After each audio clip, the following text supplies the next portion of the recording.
Okay, this is Tiny's week one third feedback video. All right, so that was that nice rear cross. That's a nice blind, the green. Um, okay, so again, she didn't.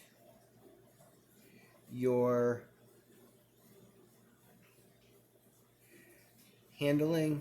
This one is a little bit of a mixed bag. The one I talked about in the last video wasn't a real assertive, distinct send to the orange jump. This one is somewhere in the middle. At this distance, even on a wingless, she should have taken it though. So she's coming up towards you. My guess is that she thinks you're throwing the treat. Maybe she thinks you're about to throw a toy with the big arm up in the air. But that also, when you say hop and you're that close and you do that, she should take it. But one thing you could do is not see how your arm is up high. See how high your arm is up. I think that she's coming into you because she thinks you're about to throw the toy. So if your arm was lower and pointed right at that jump with a big toe also, big dog side toe, big dog side hand pointed towards the jump, not up like this, then I think she would have taken it. So there's that on the handling aspect. On the training side of things, I still think that she needs more jump commitment because she still should have taken the jump at this distance. Your handling is not like bad by any means here for her to not take the jump. I think it should be good enough for her to take it, but I do think you could tweak those couple of things. Pointed more towards the jump, not so much high, and a stronger toe to get that commitment. Then I think she takes it.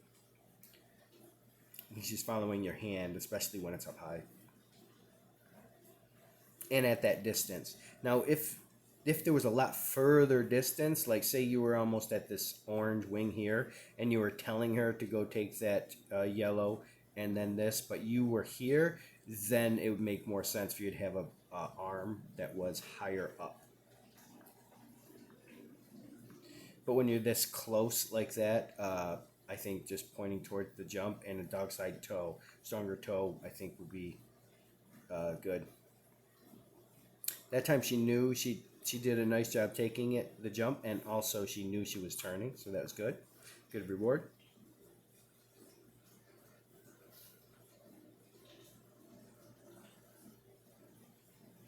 Good blind. Nice to complete it before she gets to the green.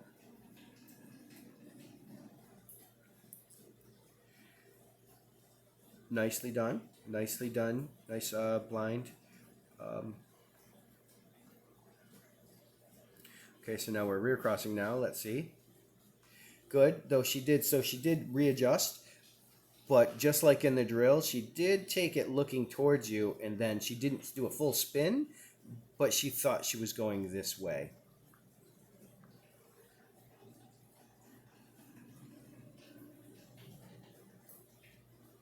That's a beautiful turn. Okay, so now that's the big part where we're gonna have this issue a few times too. So where she wants to come in. I know it happens some more, so I will address that here in a minute when we get another example of it with a good camera angle, and I'll freeze it.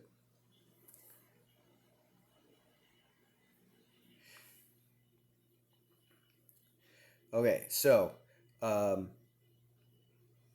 so I already talked about one thing I would do is set up the 3 or 4 jumps, kind of like a one jump verbal, but with taking the jumps, right? And really work on your verbal of switch and hop. That's the first takeaway from this week. The second big thing that I would recommend is that you add an out cue, something that says go further away from me. And I'm recommending this also to you because I know that you like your verbals, and I think that this is a perfect example of it. So when you're going through this and you're saying hop, right? As soon as she takes this green jump, now even imagine if this, I want you to imagine a scenario where this red jump that's right here, imagine, see how it's rotated like that? Imagine if it was rotated more like this. Even imagine if it was like this. When she takes that green jump, she can go out to this blue. She could take this orange jump, kind of cut it off, or even, I guess, come in between. And she's not exactly sure. So especially when you do the rear cross, that means you are behind her, but any cross in here. And then you want her to keep going out to the blue. You say hop. Hop could easily mean to take this jump or that further jump. Tiny, from everything that I've seen of her, is probably going to go towards this one because she, at this point in her life, doesn't seem to love working away from you, would rather work closer towards you. And that would be a fair choice on her end. So this is a perfect example of where I think an out cue would really benefit you guys. So I would work on training that, and this is the time when I would use it. So especially if I was doing a rear cross or something, or even if I did a front or blind on the takeoff side of the green, and then I knew that I immediately wanted Tiny to take the green and go and keep going out. I would not say hop in that scenario. I would say maybe hop to take the green, and then I would say out to make sure that she knows to look away from you to that further away jump rather than coming in or even taking this orange jump that's closer to the camera. That would be fair game. And that I think is going to give you a little bit better distance and commitment at distance. In fact, it's possible that even in a scenario like this, imagine if you had more of an out cue, then you could have stayed on the whole other side of that green jump. And you could have gone like this, stayed over there, and after she took the yellow jump, you could have said out. And she would have then, with an out, could have gone out to this, and you would have stayed back here to gone further downstream, let's say, for example, if that was the case. Right now, with your current verbal set of cues, you would just say hop. And if you wanted to go this way, then and you stayed on the other side of the green, then the only choices she would have, what would make sense there, is to go with you, and hop would mean take that green jump. It would not mean go out and take the orange. So you're limited right now with just hop. That is a nice reward to pay her for doing that. I like that you did that. But I just think this really highlights that an out cue would really benefit you guys for the jump commitment, and especially the jump commitment at a distance. And I just think it would be a great tool for you to have. Excellent rear cross there. No problems there at all.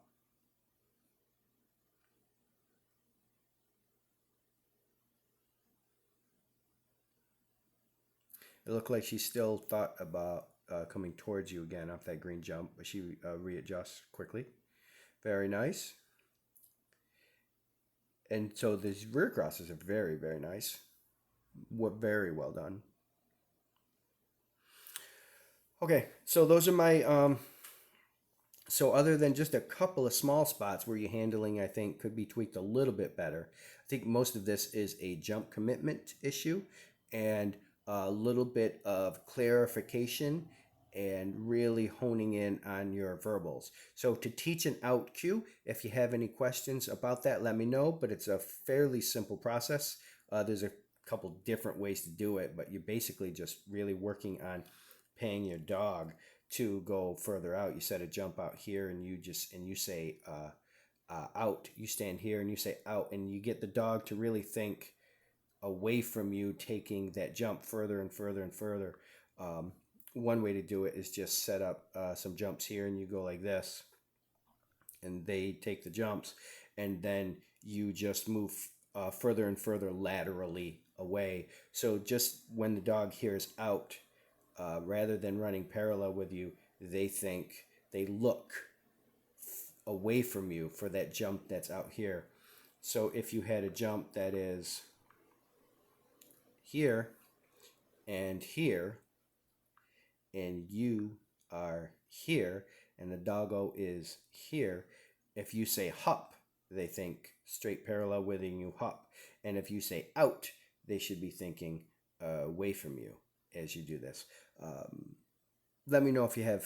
There's probably some Bad Dog Agility, nice videos, probably a lot more details, explanations than I can give you, especially right now.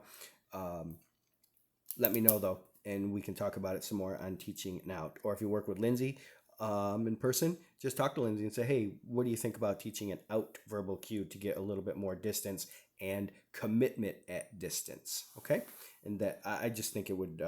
I think you would like it, and I think it would benefit you guys. Great job.